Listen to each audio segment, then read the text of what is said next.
The scariest crimes aren't the ones solved in courtrooms. They're the ones that leave us with no answers. A body found where it shouldn't be. A disappearance that makes no sense. A girl who steps into an elevator, and is later discovered in a rooftop water tank. A man who leaps into the night sky and is never seen again. These aren't scenes from horror movies. They're real. And to this day, investigators still can't explain them. If you want to see how deep these mysteries go, and the lessons they leave behind, hit subscribe. Stay with me, because what you're about to hear will keep you thinking long after the video ends. Let's start with one of the most haunting mysteries of the last decade, the case of Elisa Lam at Los Angeles' Cecil Hotel. In January 2013, 21-year-old Canadian student Elisa Lam checked into the infamous Cecil Hotel in downtown Los Angeles. The building already had a dark history, linked to suicides, murders, and even serial killers who once stayed there, like Richard Ramirez. But Elisa's story would eclipse them all. She was traveling alone on a West Coast trip, sharing her experiences on a blog, and checking in with her family back home in Vancouver. For the first few days, everything seemed fine. But by January 31st, she stopped calling, and her parents reported her missing. 2 weeks later, police released surveillance footage from inside the hotel's elevator, and according to investigators, it was the last known sighting of her alive. That video would go viral, viewed millions of times, and fuel speculation around the world. The footage showed Elisa pressing multiple buttons, stepping in and out, peering down the hallway, and making strange hand gestures. To many, it looked like she was hiding or interacting with someone unseen. Others thought it suggested she was in distress. But then, the doors closed. And Elisa was gone.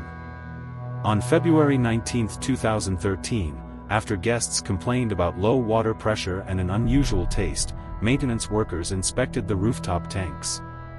Inside, they found Elisa's body. According to the coroner's report, she was naked, with her clothes and belongings floating nearby. To reach the tank, she would have had to bypass locked doors, climb a ladder, and lift a heavy lid. No one could explain how she had gotten there unnoticed. The Los Angeles County coroner ruled her death an accidental drowning, with bipolar disorder as a significant factor. Toxicology results showed she was undermedicated at the time, meaning she wasn't taking all her prescribed medications consistently. Importantly, there were no signs of physical trauma or sexual assault. Even with an official ruling, doubts lingered. Why was the rooftop so easily accessible? Why hadn't staff noticed earlier? And how could Elisa have gotten into the tank without assistance? Critics argued the hotel's lax safety standards played a role. Others pointed to the Cecil's notorious past and insisted something darker was at play. Online, theories flourished, from foul play to the supernatural. What does this case teach us? First, mental health struggles matter. Elisa was alone in a foreign city. Her writings showed she felt pressure and exhaustion. When someone shows signs of withdrawal or erratic behavior, it's not just a phase. It's a call for help. Second, safety standards save lives. The Cecil Hotel had a history of neglect. Locked doors that weren't really locked. A rooftop water system that should have been sealed. According to hotel staff, alarms were installed, but workers later admitted they didn't always function. Gaps like these can turn vulnerability into tragedy. Third, online speculation spreads fast.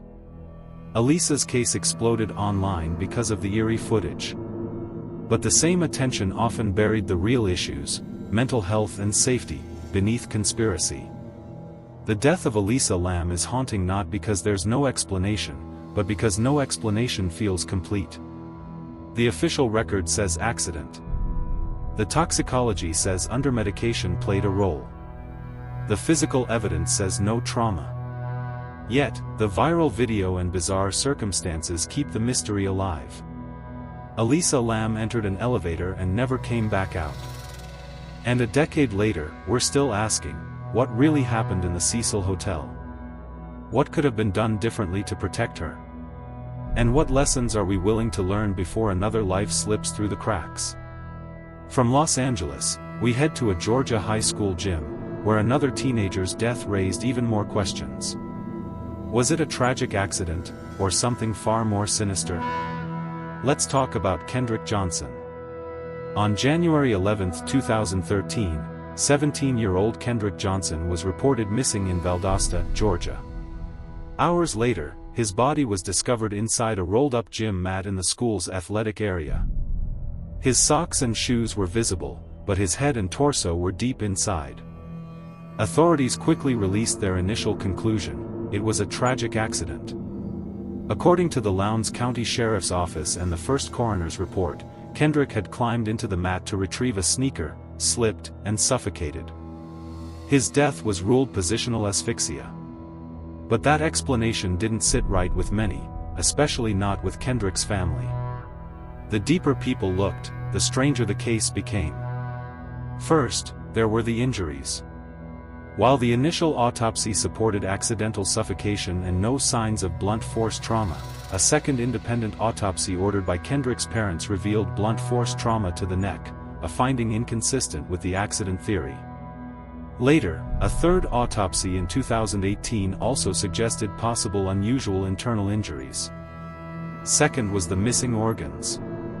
When Kendrick's body was exhumed for re-examination, his internal organs, including his heart and brain, were gone. In their place, funeral home staff had used newspaper. According to investigators, the organs had been removed during the first autopsy and were misplaced before burial. The funeral home claimed replacing organs with filler is a common practice. But the Georgia Bureau of Investigation said they hadn't authorized that. To this day, no one can explain exactly what happened to Kendrick's organs. Third, there were the surveillance gaps. The school had cameras in the gym, but none showed the moment Kendrick entered the mat. Officials explained this by pointing to the system's setup and overlapping feeds. But to Kendrick's family, the missing moments only deepened suspicion of tampering. With each unanswered question, theories multiplied. Some in the community believed Kendrick's death truly was a freak accident. But many others were convinced it was murder, possibly involving classmates, and covered up by powerful people. The Johnson family repeatedly pressed for more answers. In 2013, the U.S. Attorney's Office opened a federal investigation into the case. But by 2016, the Department of Justice announced there was insufficient evidence to pursue criminal charges. In 2021, local investigators re-examined the file, but once again ruled the death accidental. For Kendrick's parents, those conclusions were devastating. They've never accepted the official explanation and continue to fight for accountability. Kendrick's death became more than just a local case. It symbolized broader issues about race, justice, and public trust in institutions. The question wasn't just what happened inside that gym. It was also why so many people believe they weren't told the truth. Conflicting autopsies, missing organs, surveillance gaps, each one created the appearance of mishandling, if not outright corruption. And in cases like this, appearance is powerful. Even if the truth were an accident, the lack of transparency ensured that few would ever believe it. What can we learn from the Kendrick Johnson case? First, transparency is non-negotiable. When evidence is missing or conflicting, investigators must explain clearly. Otherwise, every silence becomes a space for suspicion. Second, families are often the strongest advocates for truth. Without Kendrick's parents pushing for a second and third autopsy, much of what we know now would never have come to light. Their persistence kept the case alive long after officials wanted it closed. Third, institutions must guard against the appearance of bias. Whether intentional or not, sloppy communication looks like corruption. In cases involving young people, especially black teenagers, trust must be earned, not assumed. More than a decade later, Kendrick Johnson's death is still unresolved in the public eye. Officially, it remains an accident. But for many, it's a symbol of unanswered questions. The image of his body inside that gym mat is unforgettable. The missing organs, the conflicting reports, the incomplete surveillance, they make closure impossible. We may never know for certain the truth behind this case. But what we do know is this: every red flag ignored, every missing detail, every unanswered question, becomes a wound that never heals for families and communities searching for justice. From Georgia, we travel north to New Hampshire. A cold, snowy night in 2004. A young nursing student crashes her car, speaks briefly to a passerby, and then vanishes into the dark. Nearly 2 decades later, investigators and her family are still asking, what happened to Maura Murray? On the night of February 9, 2004, 21-year-old Maura Murray, a nursing student at the University of Massachusetts Amherst, drove into the White Mountains of New Hampshire. She had emailed professors that she would be away for a family emergency, though later her family confirmed no such emergency existed. According to police records, she had packed her dorm room belongings, withdrew cash from an ATM, and purchased alcohol before leaving. Around 7:27 p.m., Maura's black Saturn sedan crashed on a rural road near Haverhill, New Hampshire. A school bus driver stopped to help. He later told police Maura appeared shaken but uninjured. She declined his offer to call 911, saying she had already called roadside assistance. Minutes later, when police arrived, the car was still there, but Maura was gone. Authorities found the Saturn with its airbags deployed and a cracked windshield. Inside were Maura's belongings, maps, the alcohol she had purchased, and a box of wine spilled across the seats. There were no footprints leading away in the snow, no cell phone records after that night, and no confirmed sightings. According to New Hampshire State Police, an intensive search began the next day. Dogs tracked a scent about 100 yards east of the crash before it disappeared. Helicopters, ground teams, and volunteers combed the area. But despite days of searching, Maura was never found. Several red flags have fueled theories for nearly 20 years. Unusual behavior before the crash. In the days leading up, Maura had emailed her professors, told her employer she'd be gone a week, and searched online for lodging in New Hampshire. According to campus records, she had also faced academic stress and possible disciplinary issues. Some believe she was planning a break from school or even a permanent disappearance. The abandoned car: why was she driving north alone in winter? Why carry alcohol?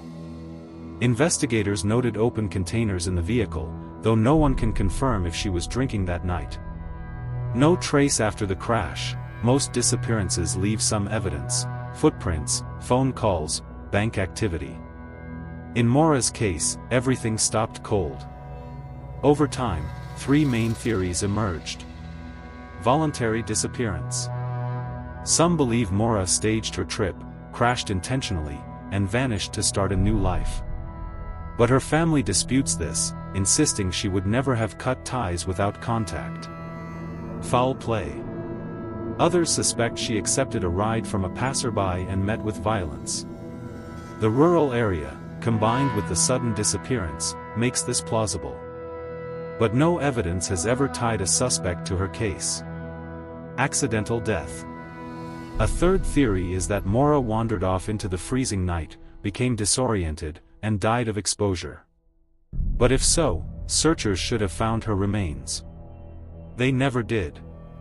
In 2019, state police and the FBI dug up a nearby home's basement after a tip, but nothing was found. In 2021, a bone fragment discovered near the crash site was tested, but DNA confirmed it wasn't Maura's. The disappearance of Maura Murray is one of the most discussed missing persons cases in internet history.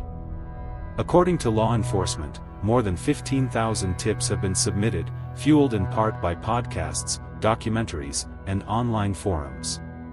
The case is often called the first mystery of the social media age because of how it captured online obsession. For her family, the pain is constant. Maura's sister Julie has said, "We don't want theories. We want Maura." They continue to push for answers, holding vigils every year at the crash site. So what can we learn from Maura's disappearance? First, pay attention to changes in behavior. Stress, secrecy, or sudden travel can all be signs someone is in crisis. Reaching out early could make a difference. Second, rural emergencies demand fast response. In areas with poor cell coverage, travelers should always prepare for the unexpected: flares, GPS beacons, emergency contacts. Third, information management matters. When police release incomplete or conflicting details, speculation takes over. Families and communities need clear, consistent updates. Nearly 20 years later, Maura Murray remains missing. No confirmed sightings. No recovery. Just an abandoned car on a snowy road, and a family still waiting. Did Maura choose to vanish? Did she meet someone who meant her harm? Or did the cold New Hampshire night take her life before help could arrive? Until the day she's found, her story will remain one of America's most haunting unsolved mysteries. From the White Mountains of New Hampshire, we move to the skies above the Pacific Northwest. Thanksgiving week, 1971. A man boards a plane, orders a drink, hands over a note, and commits the only unsolved hijacking in U.S. history. On November 24, 1971, a man using the name Dan Cooper purchased a one-way ticket from Portland, Oregon, to Seattle, Washington. He was described as middle-aged, wearing a business suit, with a briefcase in hand. Later reporting errors in the press misprinted his name as D.B. Cooper, a mistake that stuck and became legend. According to the FBI case file, shortly after takeoff Cooper handed a flight attendant a note. At first, she thought it was just a phone number. But Cooper leaned in and told her quietly, "Miss, you'd better look at that note. I have a bomb." Inside his briefcase, he showed what appeared to be red sticks and wires. Cooper calmly issued his terms. He wanted $200,000 in cash, 4 parachutes, and a fuel truck ready when the plane landed in Seattle. He promised that if the airline complied, everyone would walk away safely. When the plane landed, passengers were exchanged for ransom money and parachutes. Only Cooper and the crew remained on board. The Boeing 727 took off again, heading south toward Mexico City under Cooper's instructions. Somewhere between Seattle and Reno, Nevada, flying over the dense forests of Washington state, Cooper lowered the rear staircase of the 727 and parachuted into the night, ransom money strapped to his body. He was never seen again. The FBI launched one of the most extensive manhunts in U.S. history. According to agency records, helicopters, planes, and ground teams scoured the forests where they believed Cooper may have landed. But no trace of him, or the parachute, was ever found. In 1980, a breakthrough seemed possible. A boy digging along the Columbia River unearthed 3 bundles of rotting $20 bills, matching the serial numbers from the ransom. But beyond that, nothing. Over the decades, the FBI pursued more than 1,000 suspects. Some names became famous: ex-con Richard Floyd McCoy, who carried out a similar hijacking months later, Vietnam veterans with parachuting experience, even claims from people on their deathbeds. But the FBI never confirmed a definitive match. In 2016, after 45 years, the FBI officially closed the active investigation, citing a lack of new evidence. So what happened to D.B. Cooper? He died in the jump. Many experts argue Cooper likely didn't survive. He jumped into heavy rain, at night, in freezing temperatures, wearing only a suit and loafers, with no way to steer. No experienced skydiver, they say, would have attempted it. He lived and vanished. Others believe he survived and blended into society. The recovered money near the Columbia River suggests at least part of the ransom made it down intact, though it raises questions about whether Cooper himself walked away. The inside job theory. Some suspect he had help or prior knowledge of the Boeing 727 staircase system. At the time, few outside aviation circles knew about it. The truth remains out of reach. D.B. Cooper became a folk legend, part outlaw, part mystery. He hurt no passengers, showed calm confidence, and vanished without a trace. For some, he represents rebellion. For law enforcement, he's the one that got away. The case also changed aviation forever. According to the FAA, Cooper's hijacking led directly to new security measures, including mandatory cockpit doors and the installation of Cooper vanes, devices to prevent rear staircases from being lowered during flight. So what can we learn from D.B. Cooper's story? First, security evolves only after a breach. Cooper exploited weaknesses in airline procedures. After him, the loopholes were closed, but only because he found them first. Second, myths can overshadow facts. The mystery of Cooper turned into books, TV specials, and movies. But the real story is one of risk, desperation, and law enforcement's struggle with human ingenuity. Third, some mysteries may never be solved. And that's not failure, it's a reminder that even the most advanced systems can be outwitted by a single determined individual. Did D.B. Cooper die in the forests of Washington that stormy night, or did he walk away, disappearing into American folklore forever? Until proof surfaces, his story remains one of the greatest unsolved mysteries in U.S. history. Unsolved doesn't mean forgotten. These mysteries remind us that unanswered questions can still teach us, about safety, about vigilance, and about the systems meant to protect us. So tell me, which of these cases haunts you most, the Cecil Hotel, the gym mat, the vanished student, or the hijacker who disappeared into the night? Drop your thoughts in the comments. And if you don't want to miss part 2 of this series, subscribe to Behind Closed Doors. Because here, we don't just talk about crime. We learn from it.